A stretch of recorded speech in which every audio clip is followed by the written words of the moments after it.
Tom Herman, the head coach at Florida Atlantic University. What's up, Tom? How we doing? It's going great, Andy. How are you, man? You look great. What are you weighing these days, man?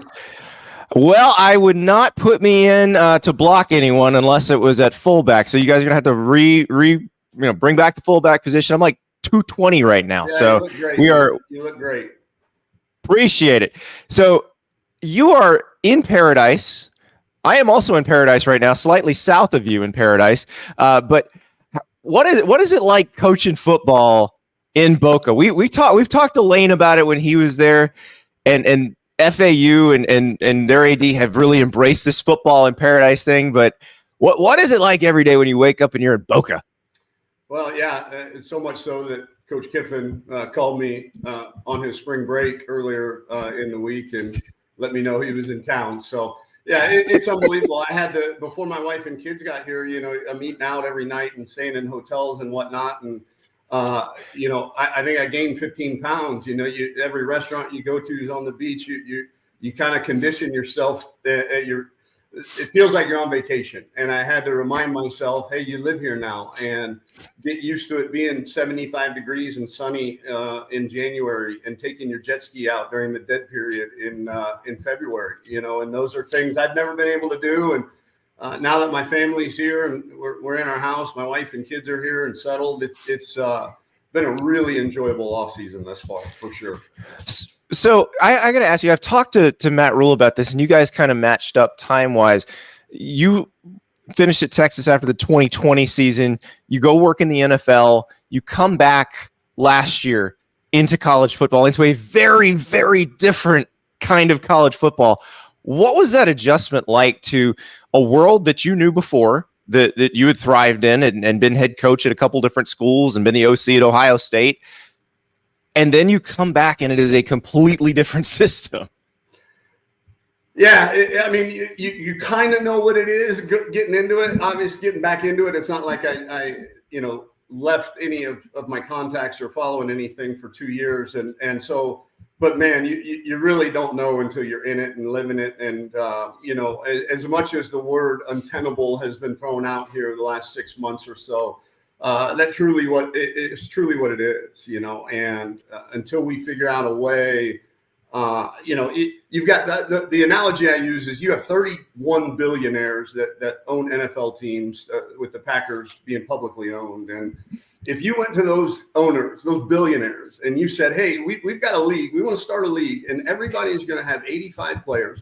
They're all going to be on 1-year contracts. 6-month contracts with player options every 6 months, and there is no salary cap. They would laugh at you. They would laugh at you and say that model is ridiculous. And yet here we are, and that's what Division I college football has become. And we can either complain and do nothing and get left in the dust, or we can figure out a way to do business the way the current model is and be successful while still pushing for some kind of change and regulation. So in your case, this is, you've got it flowing in, flowing out now, just like coaches at every other school. But like your best receiver from last year, he's at Auburn now. Your offensive line, some of those guys got picked off by power conference schools. And then meanwhile, Cam Fancher goes into the portal at Marshall. You wind up getting him, and now you have a multi-year starter at quarterback, but his multi-years were at a different school. Yeah, it is unique. I never thought I'd see the day where schools were paying $75,000 to $100,000 for backup players, and yet here we are, and that's what's happening. And other than LeJohntay, the guys that chose to leave here, a lot of them were asked. Some of them we probably won't feel a negative impact, but certainly that one hurts with a year of eligibility left. And until we figure out a way, because we believe now, certainly with the 12-team playoffs, and we're in the American Conference, the odds will tell you the winner of the American Conference is going to be the highest ranked Group of 5 champion. So if you win the American Conference, you're going to the playoffs. And so we have an opportunity to sell that fact, to sell Boca Raton, to sell Palm Beach County, to sell the fact that you can compete to go play for the playoffs every year by staying at home in this such fertile recruiting ground. And you can get the Ed Olivers of the world who said he was so smart coming out of high school. Ed's a smart man. And he said, Coach, it doesn't matter where I go to college. If I don't get hurt, I'm going to go play in the NFL. And he did. He was the 9th pick after 3 years. And he said, I want to stay home. I want to represent my community. I want to play with my brother. I want to do all these things for the city of Houston. And he did. That wouldn't happen today. 5-star Ed Oliver is not going to Houston because Houston or an AAC team, because monetarily that makes 0 sense for him. When our collective is paying X, their collective is paying Y. We don't ever have that opportunity anymore to get that guy. And so that's okay. We still feel like we can get players that are talented enough to win this conference and know that, like I said, if you do, you're probably going to go to the playoffs. So we're excited about it.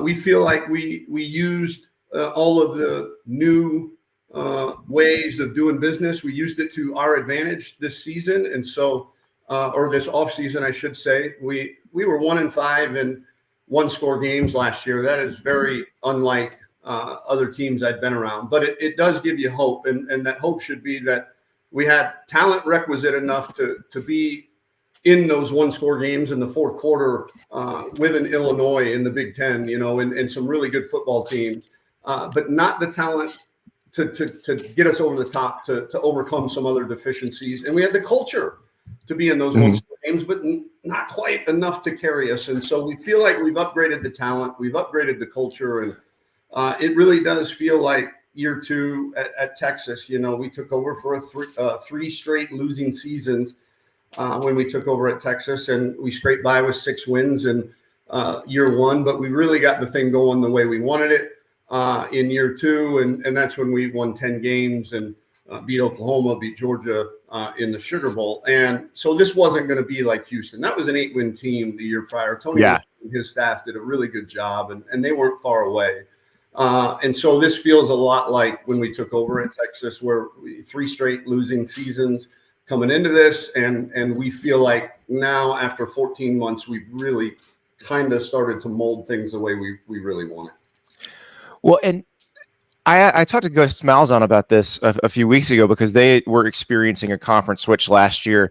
And he said they ran into the situation where they could feel that their depth wasn't quite where it needed to be for the new conference. You were in the first year in a new conference last year. Now, you obviously weren't there the year before, but I imagine, all of those years recruiting at one level, and now you're thrown into a different conference where teams are a little bit deeper. That probably does make a difference in those 1-score games. Well, and I called a bunch of Conference USA games the year prior too, and Mountain West games as well. And so I got a feel for what the competition looks like, and it is different. I'm not gonna lie, Tulane had some really good players, and I think you're right.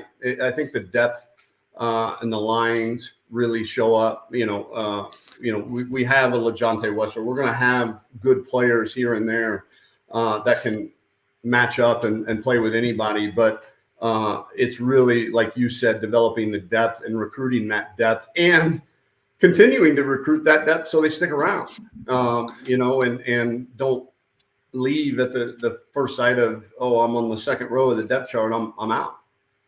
Speaking of depth, let's talk about your coaching staff, because you've got several former head coaches on this staff. You got Chad Lunsford was Georgia Southern's head coach. David Beatty was obviously Kansas's head coach. And then you got some South Florida legends there. Chris Perkins there, Brandon Harris, the son of a legendary Dade County high school coach. Brandon played at the U, played in the NFL.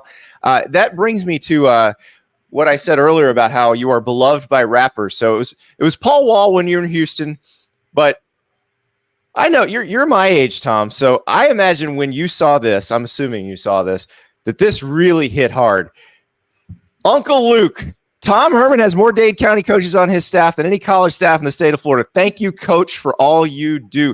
That is the legendary Luther Campbell. Now, he's Coach Luke now. He's a high school coach, so he knows the world better than just about anybody. But as someone who grew up listening to this stuff, when Uncle Luke shouts you out, what's that feel like? Hey, from a guy that sneaked around to get a 2 Live Crew cassette, and it was like trying to buy contraband. When you were Banned in the USA, baby. Yeah, absolutely. Explicit lyrics. Remember when that tag first had to be put on on everything? So, this is what I grew up and think of it what you will. It doesn't really bother me. I know what I like in music, and I know that today's version of hip hop is a little bit different than what I grew up on. I feel like the stuff I grew up on was poetry set to a beat, and now it feels like if you have auto tune and a good hook, you can get yourself a hit.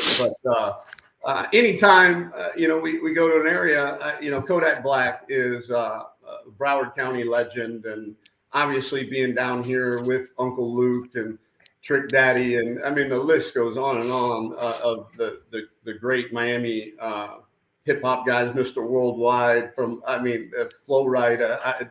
Don't get me started. So, that's what I was going to ask. Is there you're in Palm Beach County? I was trying to think if there was a big Palm Beach County rapper, but you mentioned Kodak Black from Broward, Ace Hood's from Broward. Down the road in Pompano. I mean, I could get to his house in 15 minutes. Close enough. yeah. But Palm Beach County is a little. I don't think they're growing rappers in Mar-a-Lago or up in Jupiter.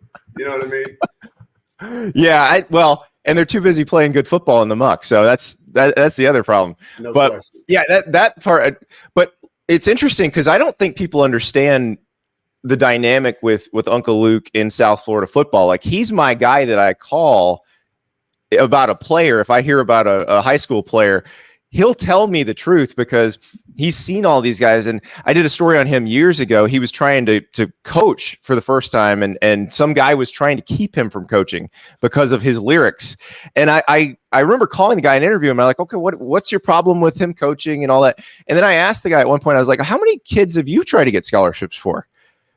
And the guy had no answer for that.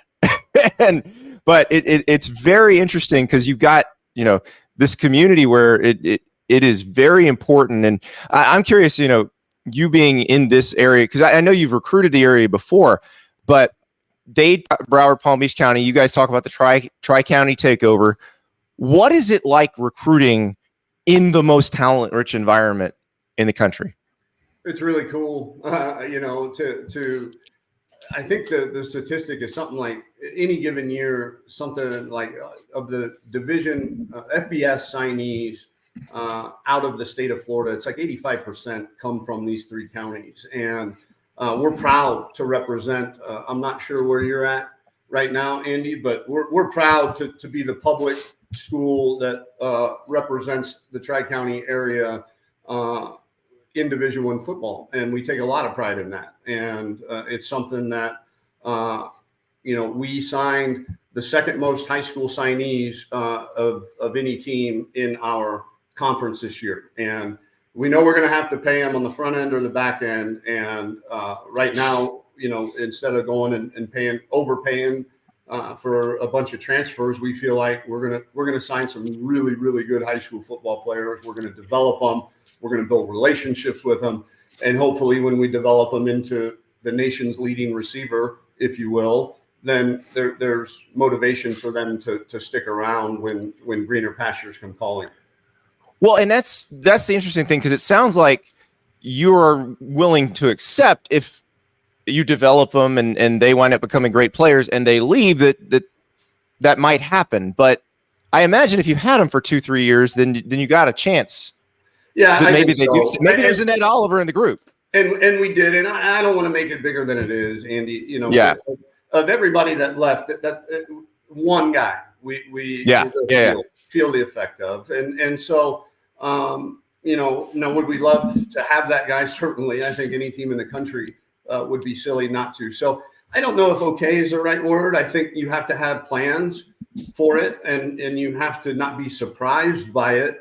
I still think I can still be not okay with it in terms of the 6-month contract thing and guys basically looking over their shoulder every 6 months for something better, that doesn't sit well with me. And I'm not going to lie about that. But, if at that point, if a guy started for us for 3 years and we've developed him into a really good football player, if our relationship can't offset the difference in money, and hopefully by that point, we'll be at the point where we can at least be competitive. Our collective can be competitive if that model still exists in 3 years.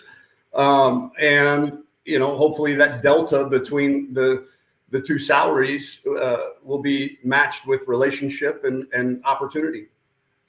So you talked about what the opportunity is in the American. If you win, you're probably in that 12-team playoff. You think back to when you were in Houston and you won the American, and you went and you played Florida State in a Peach Bowl. I'm trying to think, like that team, that Greg Ward at quarterback. I mean, that would have been a fun team to watch in the playoff. That team could have made some noise. It's a shame. And, Coach Fickle and his crew did what you had to do. They went undefeated 2 years in a row, right, Andy? And unfortunately, we lost our one game that year at the wrong time. Greg got hurt in that great comeback against Memphis, and we didn't have a whole lot left in the tank going up to UConn. So we lost. And when you lose late in the season, the way the model existed then, you had no shot, with a one loss of going to the playoffs as a group of 5 team. But now, as long as you're that highest ranked team, which we would have been anyways that year, we finished in the top 10, I believe top 5. Something like that, we would have been in the playoffs regardless of that hiccup in Storrs, Connecticut. So where you are now, that's Lamar Jackson country. Are they still mad at you guys for that Thursday night game during Lamar's Heisman season where you almost took him out of the Heisman race? That was phenomenal. What was it, 38-10? I think it was 35-3. It was unbelievable. We sacked them 6 times. They were number 3 in the country, and it wasn't close. And that was – Ed Oliver, if he hadn't, if chasing Baker Mayfield around in game 1 that year wasn't his coming out party, that Thursday night certainly was. We had great players. Greg played in the NFL. Tyus Bowser was a second rounder. William Jackson was a first rounder at corner. Yep. Obviously, Ed was a first rounder. I mean, those 2 years, 2 first rounders were on that team. And Landon Roberts started at Mike linebacker for the Super Bowl champion in New England Patriots as a rookie. So, I mean, the list goes on and on. And so you got to have good players. And right now, that's our biggest challenge is if we can recruit at the level that the Tulanes and the UTSA can recruit, and we all know what we're talking about. If we can afford, if our collective can afford the same kind of recruits that what we're expected to be every Saturday, this is going to be a fun ride here in Boca Raton. And we're working tirelessly to make sure that we can and stay competitive, at least in our conference. And it's going to be a hell of a ride. So having been at Houston, because I think Houston's probably the best analog for this, because Houston is one of the most talented areas in the country, maybe the most concentrated area of talent in the country. Did that help you kind of hone your evaluation skills? Because, I mean, the guys get missed in Houston. Guys get missed in South Florida. But also, they're guys who come back to Houston. They're guys who will come back to South Florida.